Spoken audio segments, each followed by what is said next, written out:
Alright, before this video begins, I need to go over the end of this video. And also, yes, I am sick. Don't worry about it. I'm fine. So, exactly. So, if you didn't see the Windy Landscape 2 years later video, I'm doing this new thing where whenever I beat a hard level, I'm gonna start doing what Aeon Air does and just have a section after the completion where I talk about my experience with the level. And this is my first time doing it formally, because the Windy Landscape thing was more of a side thing that isn't really this, but now this is the official, I'm doing it now. So yeah, after the completion, keep watching if you want to hear me ramble.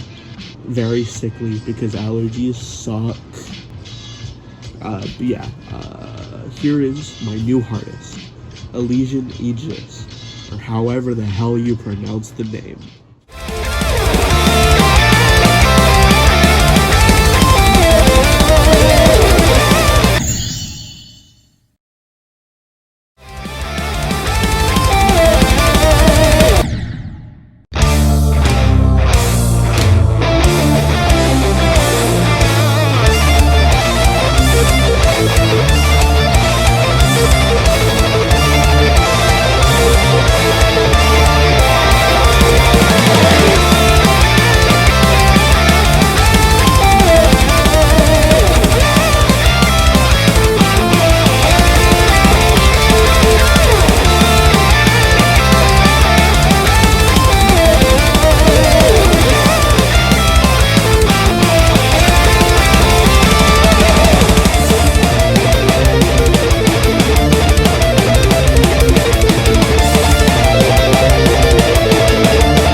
This is the beat. Yes. This is the beat. Yes. This is the beat. This is the beat. Yes.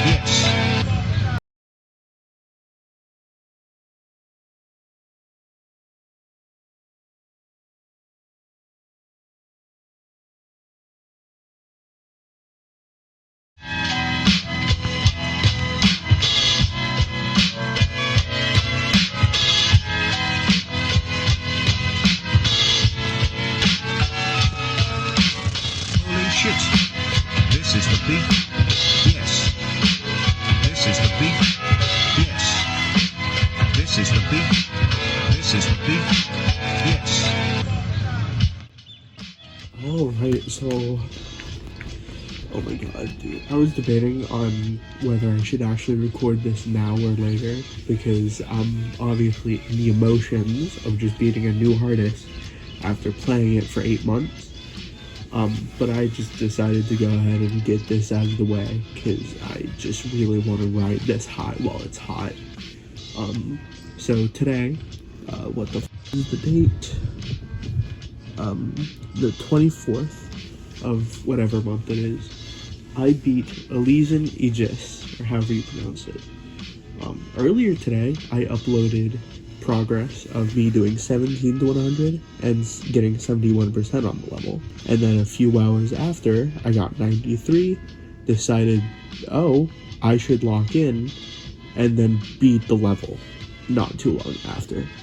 And I've never been more nervous beating a level in my life, even more than when I fluked Windy Landscape. which is insane. And so now I just want to talk about the level. So, as previously mentioned, this took me 8 months. I picked it up directly after beating my previous hardest, Arcane, which, again, 8 months ago, and just kind of started playing it. But the reason it took me 8 months is because the second half of 2025 was really rough for me, and I just didn't really want to play a hard level that much. I would still play it, I still made progress, but really slowly, and I was stuck for a very long time with the same progress until eventually this month I fully just locked in for the past 3 days. Within the past 3 days I got 71, 17 to 100 and beat it. It just goes to show how much mentally I was being held back, and this level just really feels like a hurdle that I got over, and I'm happy that it's over, and I can say that I beat it. Now, for the level itself, the reason I decided to beat this is because, despite the fact that the level's a Terraria Calamity reference, I have a grand total of like 5 minutes in Terraria, maybe more, probably more. But the reason I wanted to beat this level is because around the time that I started playing it is when I got into Zeronian and his content. He's a very funny person, love his videos, but he has obviously the IDL series, which you're probably familiar with if you watch him, and in one of the first episodes he plays this level, and it immediately stuck with me purely based off gameplay. And at the time I was beating Arcane. I checked, because the video was a few years old by that point, I checked, it was Legacy, and so I was like, okay, I'll make a mental note of that. I beat Arcane, I was like, alright, let me try out Elysian.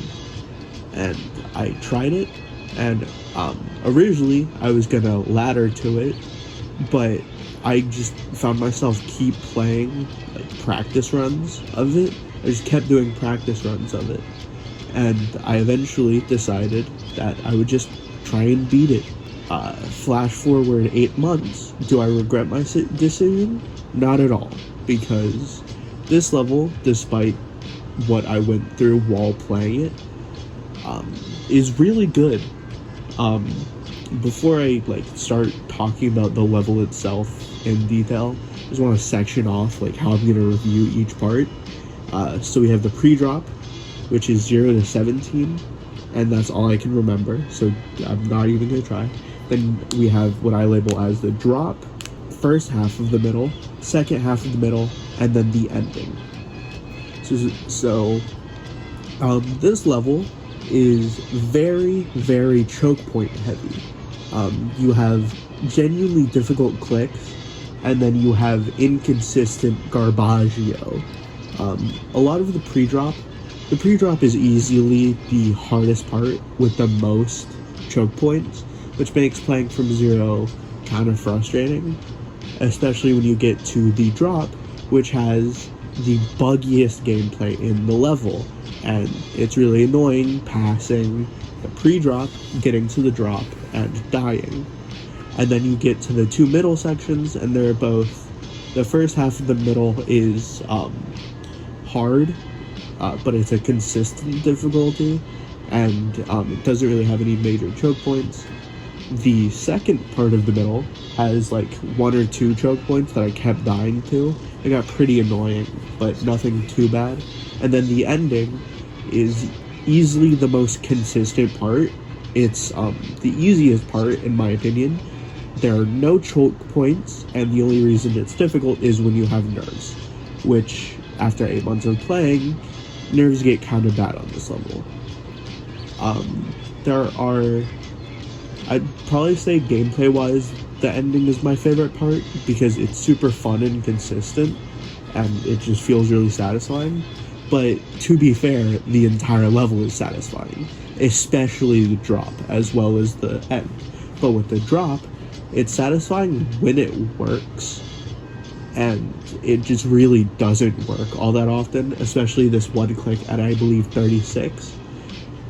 And I just found it really inconsistent, and I didn't ever end up finding a consistent click pattern for the part, and it ended up just pissing me off whenever I died to it, which was a lot, especially at the end of my playtime with the level. I did talk a lot of shit about the level just now.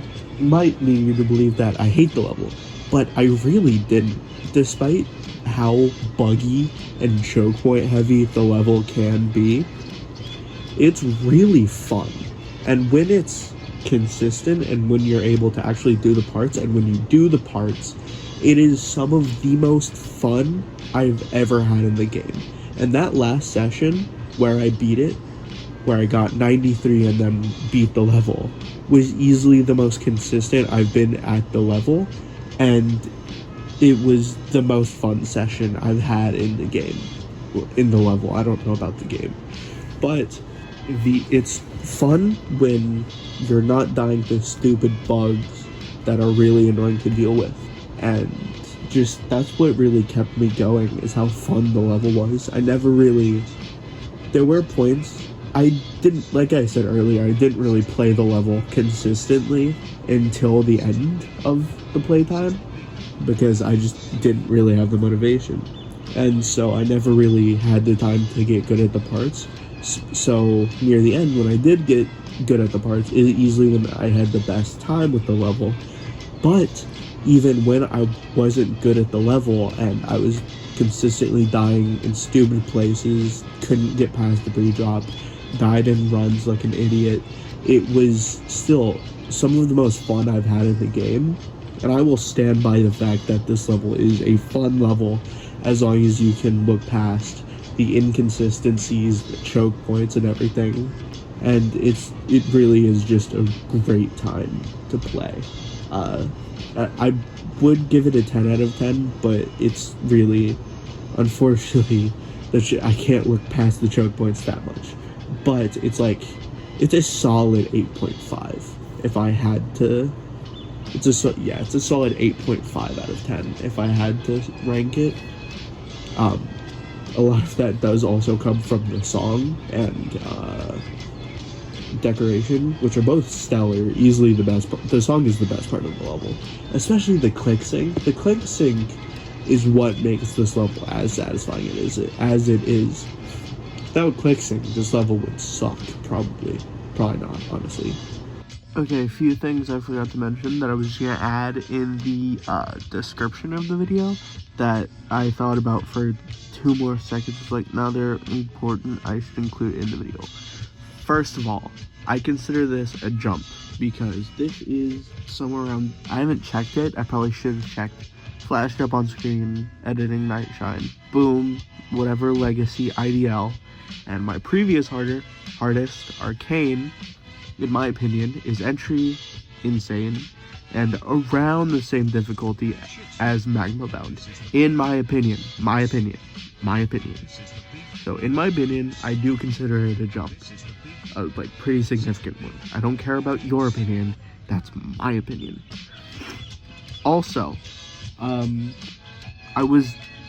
thing I should have mentioned, because it was adding to the stress of me beating the level in the past few days, 2.2008 or whatever it's called had just released, and I wanted to beat it before, because I'm a mobile player on iOS, and so I have to wait ages for iOS to approve the update, and I wanted to beat it before CBS came onto iOS, because I don't want to start using it in the middle of beating a level, because I feel like it'll just throw everything off. And so my but the point I wanted to beat it by was the update being added to iOS, which didn't happen. So that's cool. Thanks RobTop. It's not even RobTop's fault. Thanks iOS. Fuck you. But yeah, so it made the experience at the end that much more stressful. That's just 2 things I wanted to add right here. wherever I decide to throw this in, because I think they're important. That was my new hardest, and I'm glad that it's finally over, because this level is what was standing in between the way of me and the rest of my year. Because now, this is my lock-in year, right? So I will be beating so many insane demons this year. You can't even comprehend how many I'm gonna beat this year. It's gonna be crazy. I'm gonna pop off. I'm excited to start. And I'm just like, I'm ecstatic, honestly. It's gonna be a good year, and I hope that I can deliver on that promise. So yeah, thanks for watching, thanks for listening to me talk, and I'll see you in like whenever I upload next.